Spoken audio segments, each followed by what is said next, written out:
on-site assembly, dan ini akan menyingkat waktu dan meningkatkan kualitas, dan akhirnya bisa membangun model dalam bentuk digital twins. Nanti kita bahas sedikit tentang digital twins.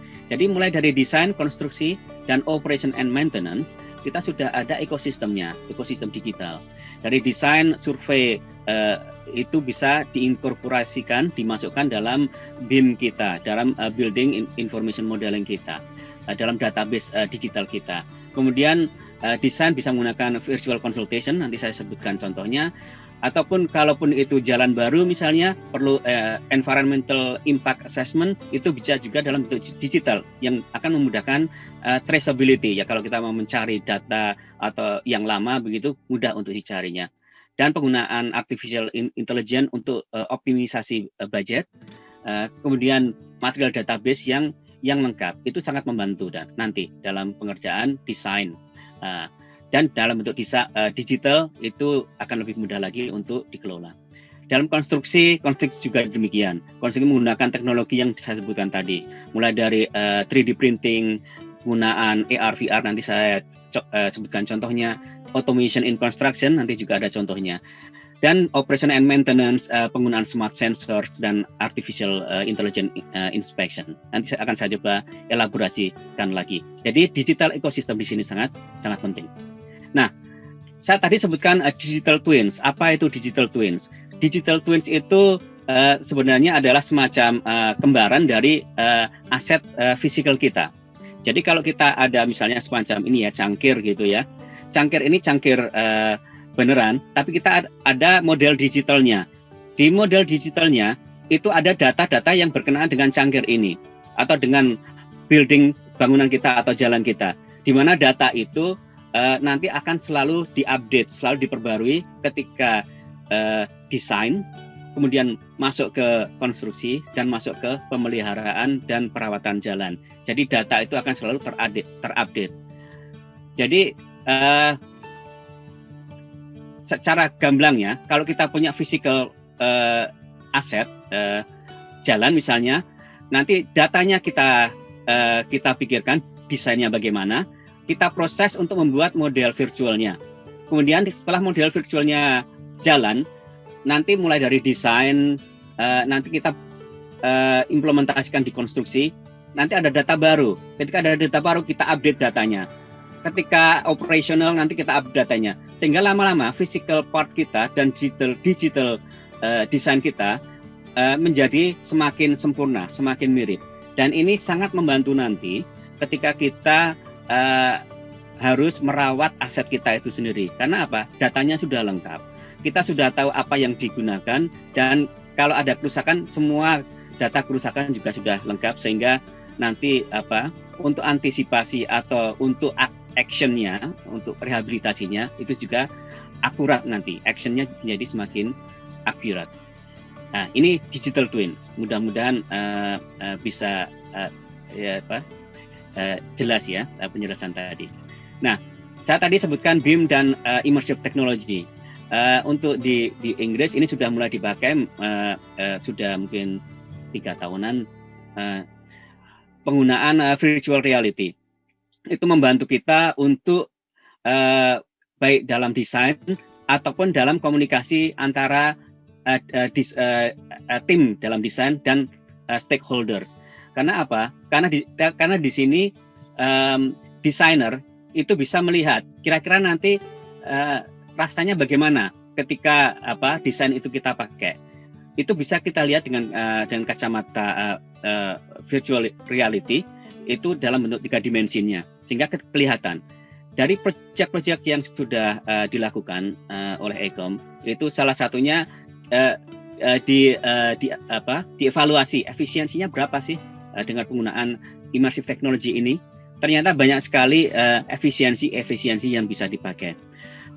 Efisiensi ini malah bisa sampai 90%, terutama dalam teknik-tekniknya. Karena begitu kita sudah punya template, itu lebih mudah lagi untuk digunakan untuk proyek berikutnya dengan sedikit modifikasi.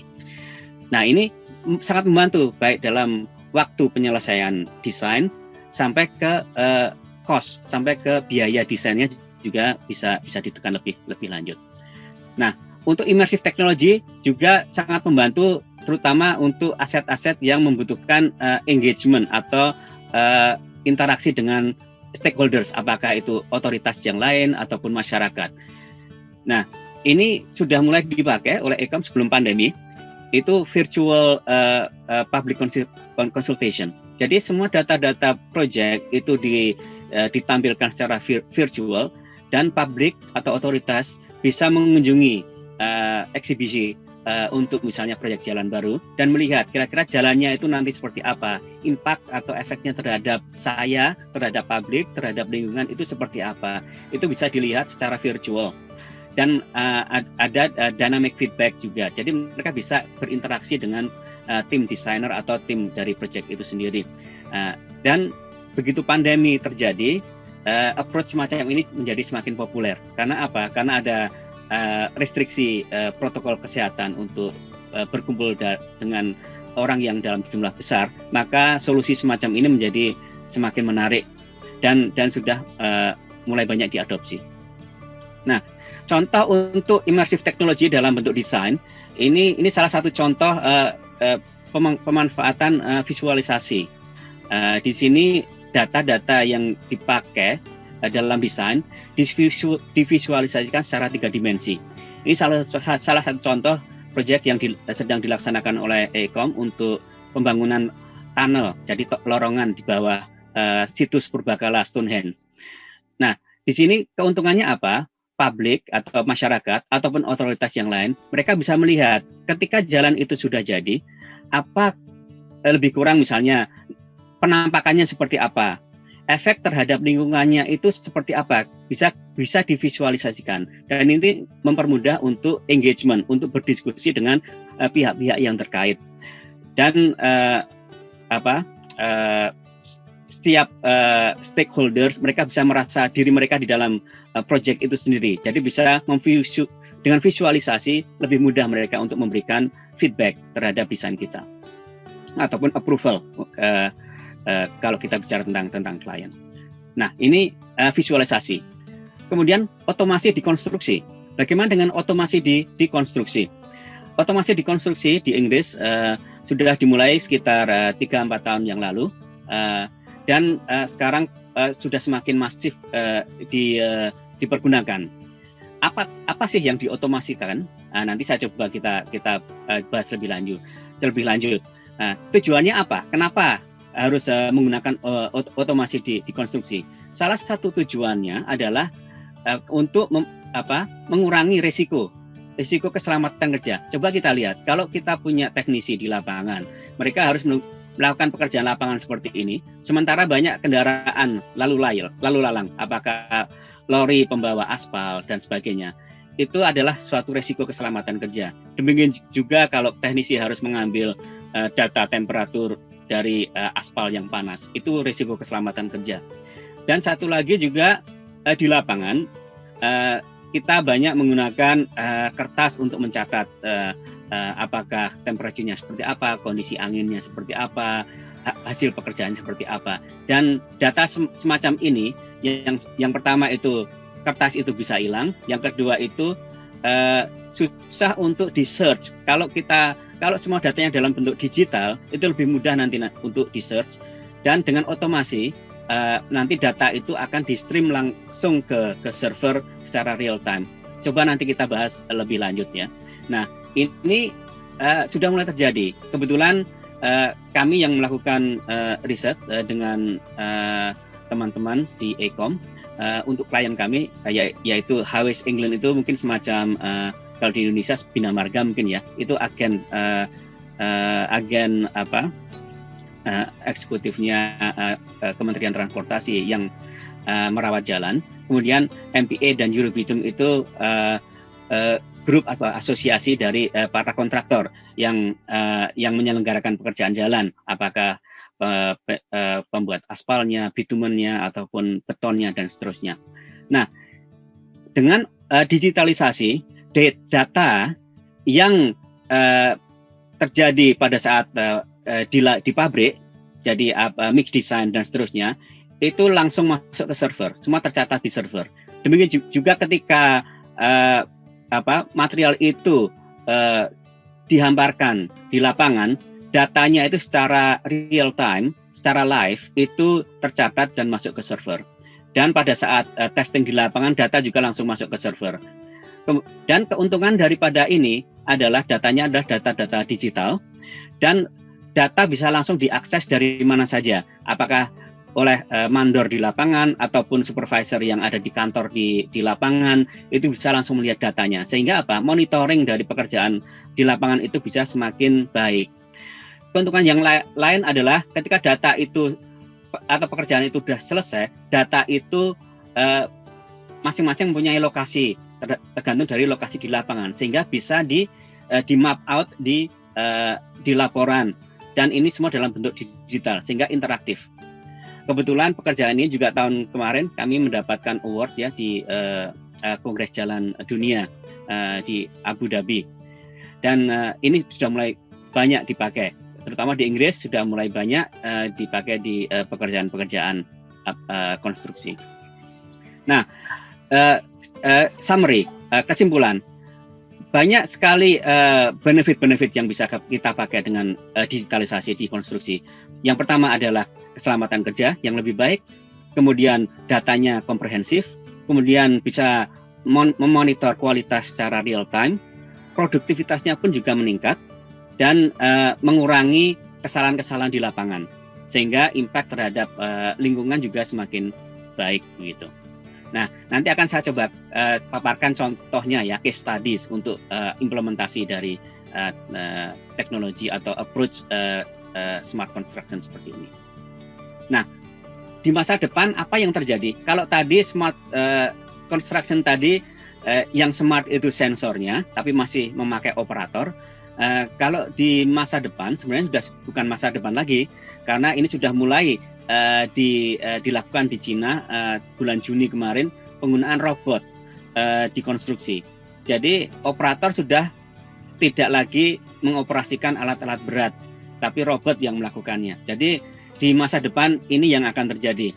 Apakah ini akan terjadi di mana-mana kita belum tahu ya, karena masih banyak hal yang harus diselesaikan, bukan hanya dalam bidang teknologinya, tapi juga dalam bidang legalitas dan seterusnya. Banyak peraturan-peraturan yang masih harus dilalui. Untuk modular construction, saya sebutkan tadi kalau di gedung sudah banyak. Kalau di jalan sudah mulai banyak dipakai, terutama jalan-jalan beton gitu sudah banyak. Nah, inisiatif yang baru adalah penggunaan teknologi modular dengan plastik, recycled plastik. Di Belanda sudah mulai dilakukan beberapa trial ya di jalan-jalan, baik jalan mobil, kendaraan, ataupun jalan untuk manusia dan jalan sepeda. Atau di Prancis juga sekitar 4 tahun yang lalu dilakukan trial untuk penggunaan modular panel dengan solar panel, sehingga bisa mengenerate electricity. Untuk trial yang di Prancis, permasalahannya adalah 2 tahun kemudian ada permasalahan dengan permukaan panel itu, banyak keretakan-keretakan. Karena solar panel ini diproteksi, diselimuti oleh lapisan tipis resin. Rupanya resinnya tidak bisa menahan perubahan lingkungan. Karena kalau musim dingin, musim panas ada perubahan-perubahan begitu ya, sehingga bisa dilakukan, bisa dinyatakan tidak begitu berhasil. Tapi trial yang di Belanda nampaknya belum ada feedback bahwa ini tidak berhasil. Jadi ini sudah dilakukan, tapi selama ini tidak ada berita-berita negatif. Jadi di masa depan untuk modular konstruksi bisa digabungkan dengan construction yang sustainable ya, baik menggunakan recycled plastik ataupun dengan konstruksi yang bisa menghasilkan energi listrik. Saya tadi sebutkan saya akan sampaikan contoh kasus.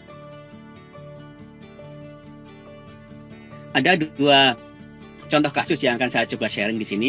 Yang pertama pada pekerjaan jalan, yang kedua nanti pada pekerjaan sirkuit ya, saya coba.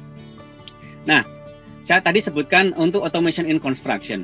Jadi untuk automation di construction pada saat awal di mixing plant gitu ya, itu ketika material misalnya aspal dikirimkan ke atau dibawa oleh truk dari mixing plant ke lapangan, itu datanya sudah tercatat. Jadi nanti nomor polisinya berapa, jenis material yang dibawa itu apa, beratnya berapa, jam berapa, dari mana. Kemudian semua secara real time datanya itu disimpan di central server.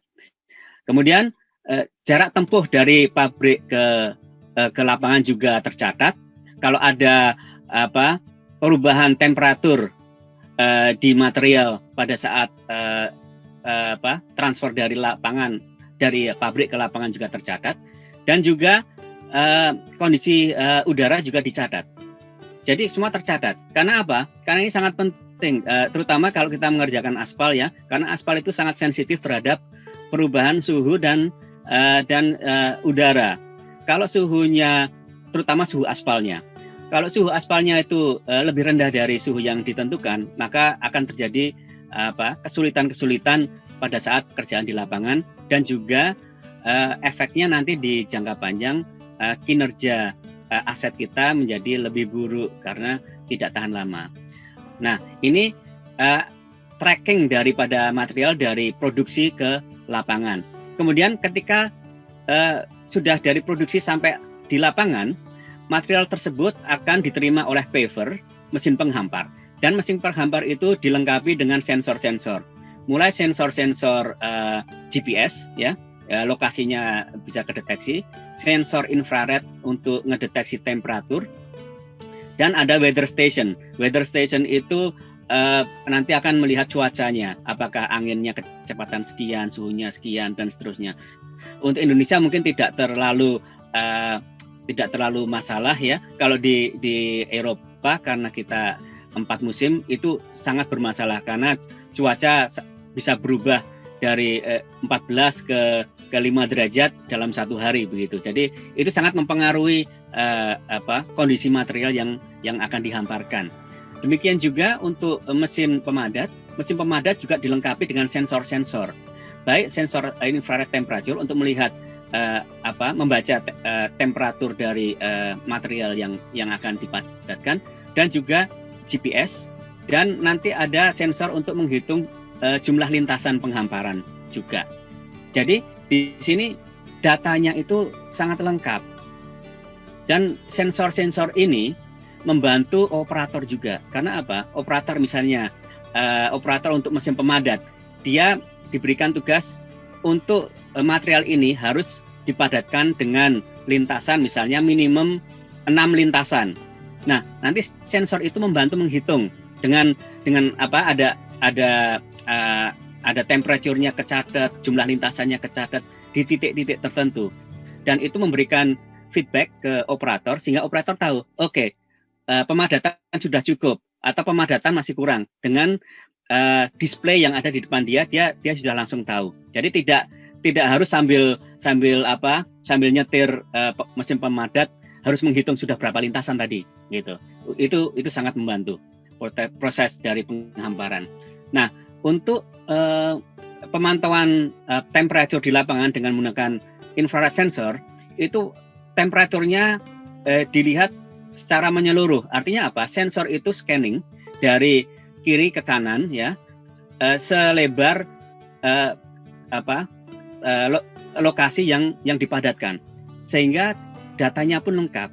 Jadi kalau ada misalnya di sini lebih panas, di sini terlalu dingin, itu bisa langsung kedeteksi karena sensornya itu scanning secara real time, dan feedbacknya juga secara real time. Jadi mandor di lapangan ataupun supervisor yang di tempat lain bisa memantau secara real time. Kalau ada masalah bisa langsung dilakukan actionnya secara langsung. Salah satu teknologi yang baru dari mesin penghampar dan pemadat itu adalah juga bisa memberikan ruang keamanan, safety exclusion zone, di mana ruang di dalam batas merah ini itu adalah ruang-ruang yang pekerja tidak boleh masuk karena sangat berbahaya. Bisa menyebabkan insiden yang tidak diinginkan. Jadi ini membantu untuk pekerja di lapangan untuk menjauhi daerah-daerah yang di dalam zona merah ini. Jadi mereka hanya bisa bekerja di luar zona merah. Nah, di sini bagaimana cara dengan teknologi yang baru, keselamatan pekerja pun bisa lebih terjamin. Nah, kemudian apa yang kita lihat di layar operator dari mesin pemadat tadi? Tadi sudah saya sebutkan, operator bisa melihat secara langsung perubahan temperatur dari material yang sedang dia padatkan. Dan dia bisa melihat targetnya berapa. Misalnya pemadatan harus dilakukan pada target 120 derajat Celcius. Maka akan kelihatan di sini, begitu temperaturnya sudah kurang dari 120 derajat Celcius, dia sudah tidak bisa memadatkan lagi. Begitu. Dan juga jumlah lintasan juga kedeteksi. Begitu dia